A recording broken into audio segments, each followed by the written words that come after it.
Oke, sahabat petani yang pengguna Jakaba, ya, hari ini kita coba membuat lagi Jakaba yang berbeda ya. Seperti yang kita tahu, Jakaba itu yang normal air lerinya hanya mengandung N, P yang tinggi dan K yang rendah ya.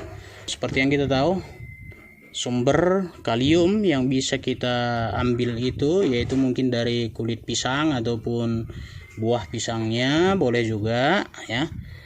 Ini sedang kita uji coba juga dengan Equenjim dan Jakaba, kita gabung ya. Baru untuk Equenjimnya kita bahan-bahannya kita ambil dari kulit pisang dan buah-buah pisang yang sudah busuk ya, itu untuk menambah K-nya. Di sini kita buat lagi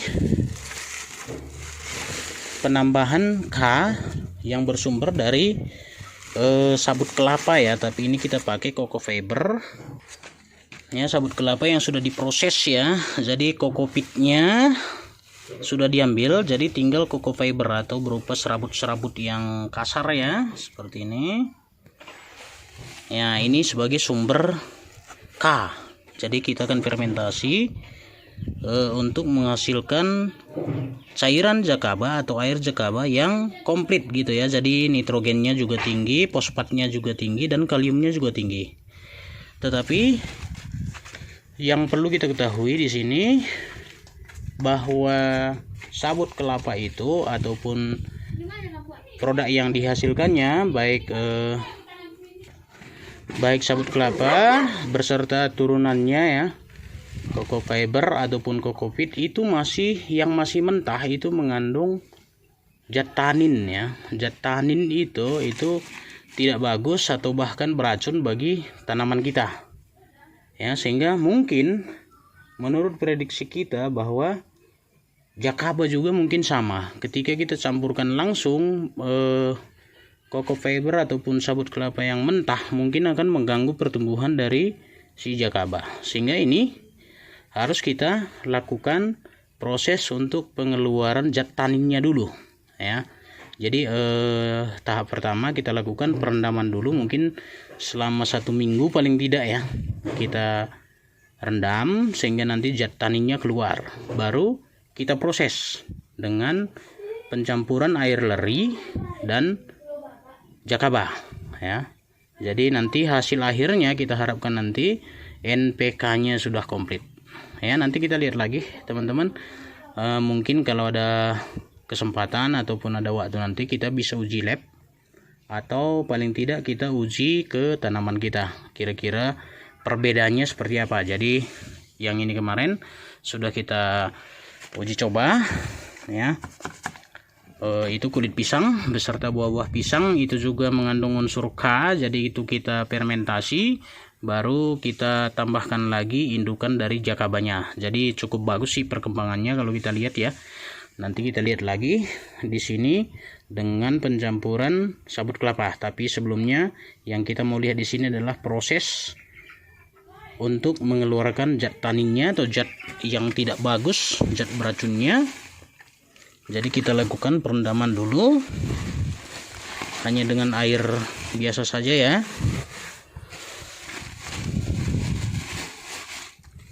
Nah, ini coco fiber namanya teman-teman.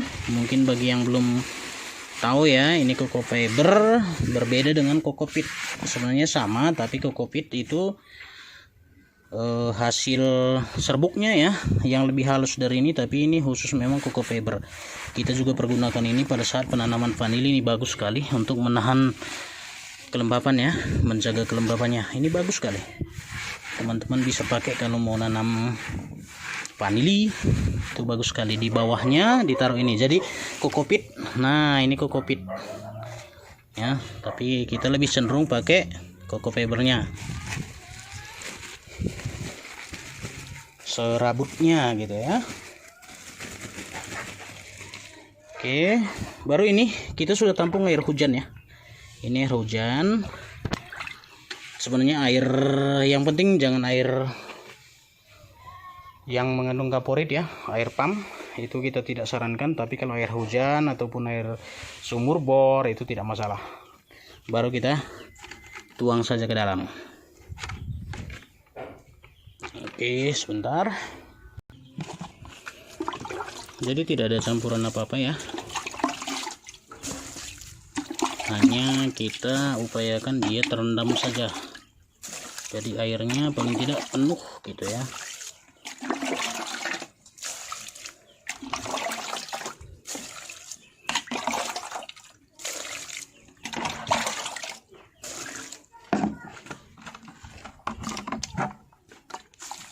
Sudah terendam 1 minggu paling tidak. Tapi sebagusnya kalau misalnya teman-teman memiliki mikroorganisme ya, sejenis cairan mikroba, bisa juga itu lebih cepat ya teman-teman, biasanya seperti yang kita lakukan juga selama ini untuk vanili. Jadi kita masukkan juga seperti ekoenzim ya, kita masukkan sehingga dia lebih cepat ya prosesnya. Jadi dia lebih lunak, lebih menghitam. Hanya saja kita takutnya nanti justru dalam proses pengeluaran zat taninnya itu kaliumnya juga justru terurai gitu ya. Jadi tergerus juga, sehingga kita hanya lakukan dengan air hujan saja. Baru dalam waktu seminggu nanti baru kita proses penambahan air leri ya, air leri ditambah dengan molase, baru indukan jakabanya kita taruh ya. Kalau nanti kira-kira jakabanya tumbuh dengan bagus, berarti taninnya sudah keluar ya, zat taninnya sudah aman. Baru mungkin nanti tidak sebanyak ini teman-teman ya, karena nanti kalau segini airnya mungkin hanya sedikit ya. Jadi ini bisa dibagi 2 atau 3 nanti, 3 tempat. Tapi sementara untuk perendamannya kita buat saja sepenuh ini. Jadi ini air yang perendamannya kemarin ya, selama 1 minggu kita buang dulu ya. Kita buang, kita saring. Airnya jangan kita pergunakan karena zat tanin itu tidak bagus untuk tanaman kita ya. Jadi ini kita buang dulu. Nah, jadi proses pembuangannya bisa saja kita ambil dulu ya sabut kelapanya. Ini kita cuci dulu, tiriskan.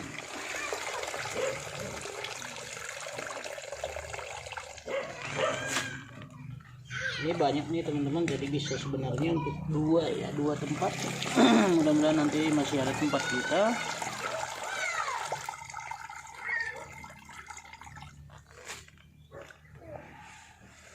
Atau kalaupun tidak langsung kita proses tidak apa-apa, yang penting kita pastikan bahwa zat taninnya sudah tidak ada lagi ya.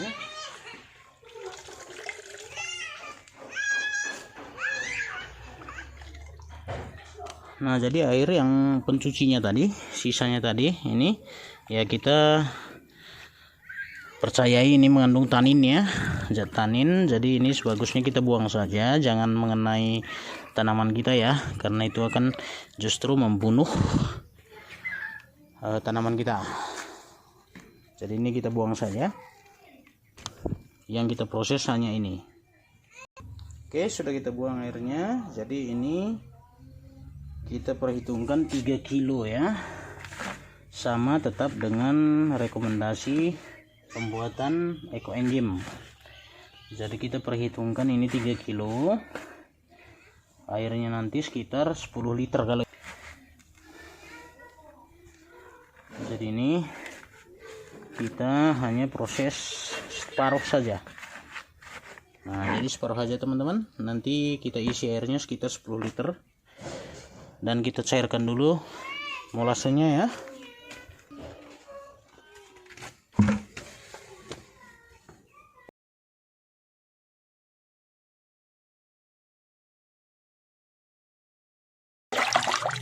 Ini tidak berbahaya ya teman-teman, ini masuk golongan organik ya, karena ini adalah limbah pabrik tebu, pabrik gula yang memproduksi gula pasir. Jadi ini ampasnya seperti itulah kira-kira.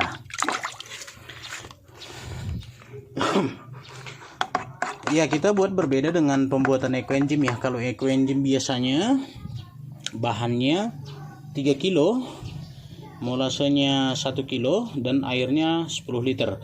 Kita langsung penuhi dan kita tunggu 90 hari. Tapi kalau ini ya kita buat bertahap ya teman-teman.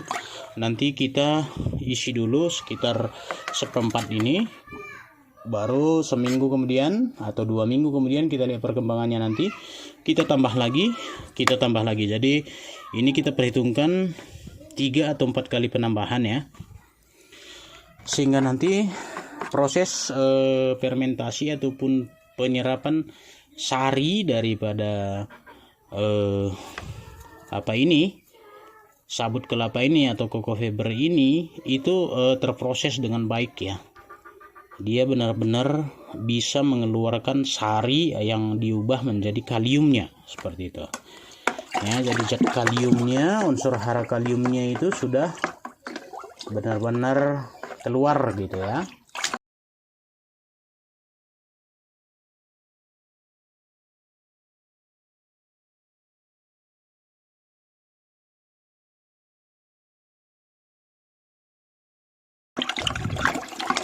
Jadi tetap belajar ya sahabat tani semuanya, karena biaya pertanian saat ini ya, sekarang ini di Indonesia dengan tingginya pupuk, harga pupuk ya mahal sekali, juga obat-obatan itu mahal sekali. Jadi sebagusnya belajarlah untuk memproduksi pupuk sendiri ya. Belum cair sekali. Belajarlah untuk memproduksi pupuk sendiri teman-teman, jangan tergantung dengan pupuk kimia ya, pupuk sintesis. Nah itu mungkin bisa dikurangi lah pemakaiannya, bukan dihentikan ya, kita juga belum menghentikan, tetapi kita sudah mengurangi sampai bahkan 60%. Kita masih tetap menggunakan pupuk kimia tetapi dalam jumlah kecil ya teman-teman. Jadi ini cukup, nanti untuk penambahannya lagi aja kita buat ya. Jadi sudah seperti ini dia kondisinya. Baru nanti kita masukkan indukan jakaba. Sepertinya ada jakaba kita yang sudah lama kita tidak lihat lagi tuh ya. Udah lama kita nggak lihat. Kemarin sudah kita panen, kita sudah ambil indukannya, baru kita taruh lagi kecil sekali di situ. Hanya sebesar ini saja kita kemarin taruh. Coba kita lihat. Nah, kita nggak tahu apakah dia berkembang atau tidak. Nah, ini udah lama kita nggak ambil. Nutrisinya udah habis teman-teman. Udah nggak berkembang dia. Jadi kita taruh di sini. Udah mau mati tadi ini nih, lihat teman-teman. Ini kondisi sudah sekarat nih, udah kecil-kecil sekali ya. Udah ada yang seperti sebesar rambut ini, kasihan. Oke, jadi kita taruh di sini jakabanya. Untuk airnya bisa kita panen. Jadi ini kita langsung panen ke penampungan kita teman-teman. Jadi tidak sia-sia, tidak rugi.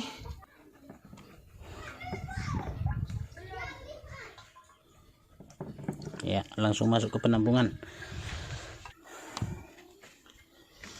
Nah, jadi ini kita coba lihat nanti perkembangannya seperti apa ya, teman-teman. Kalau ini, jadi ini udah satu paket nih ya, yang biru sama yang ini. Jadi kita tutup lagi, nanti kita proses. Mungkin kalau untuk ini nanti sekitar 2 bulanan lah ya, atau ya kalau nanti misalnya jamurnya juga tetap bertumbuh, kita tambah lagi nutrisinya, mungkin bisa sampai 3 bulan ya. Tapi kalau biasanya jakaba dalam waktu 3 minggu ya paling cepatnya itu udah bisa diproses, dipanen. Tapi ini aja udah 1 bulan, tapi dia masih aktif sekali, masih bagus sekali di dalam. Jadi kita biarkan saja dulu sampai kira-kira nanti kondisinya jamurnya sudah seperti ini teman-teman. Udah mengecil dia ya. Oke, jadi ini kita tutup, baru kita tempatkan di sini lagi. Oke. Nanti kita buat tanggalnya, baru setiap 1 minggu sekali kita lihat. Kalau misalnya ini berkembang berarti oke, berarti bagus, dia bisa bertahan di situ, dia bisa memproses air leri, molase dan sumber kalium ini dari sabut kelapa, sehingga nanti kita harapkan hasilnya adalah NPK. Oke, itu mungkin dia sahabat tani. Baru ini kita tutup.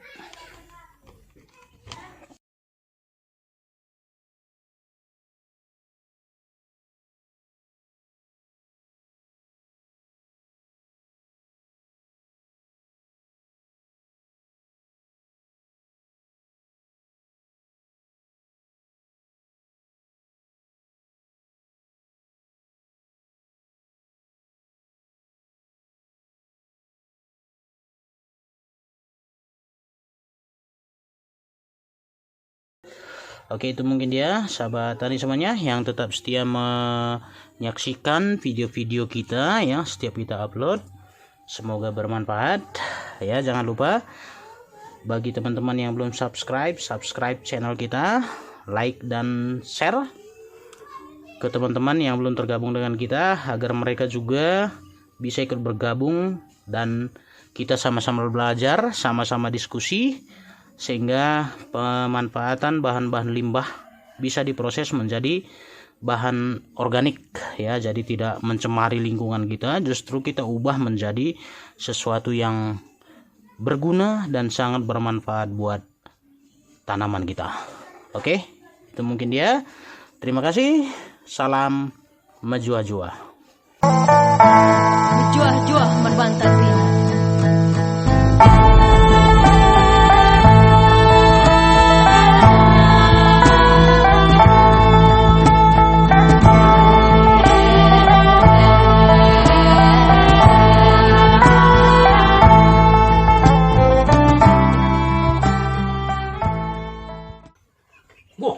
Wah, sepertinya sudah ada.